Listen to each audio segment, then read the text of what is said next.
இன்றைக்கி நம்ம சின்ன வெங்காய காரக்குழம்பு தான் பார்க்க போகிறோம். ஒரு பேனில் கொஞ்சமாக நல்லெண்ணெய் விட்டு வெந்தயம், சோம்பு, சீரகம், ஒரு 10 பல் பூண்டு, ஒரு 15 சின்ன வெங்காயம் போட்டு நல்லா வதக்கிக்கலாம். கொஞ்சம் பெருங்காயம் சேர்த்துக்கலாம். 2 தக்காளி, கொஞ்சமாக உப்பு சேர்த்து நல்லா வதக்கிடலாம். 1/2 ஸ்பூன் மஞ்சள் பொடி, 1/2 ஸ்பூன் குழம்பு மிளகாய்த்தூள், 1 ஸ்பூன் வெறும் மிளகாய்த்தூள் சேர்த்து நல்லா வதக்கிடலாம். நல்லா வதக்கிட்டு ஒரு லெமன் சைஸ் புளியை கரைச்சி 1 கப் அளவு கரைச்சி அதையும் ஊற்றிடலாம்.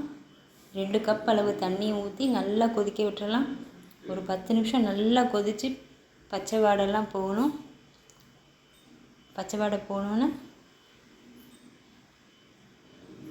கொத்தமல்லி தூவி இறக்கிற வேண்டியதான். இது ரொம்ப ஈஸியாக இருக்கும்.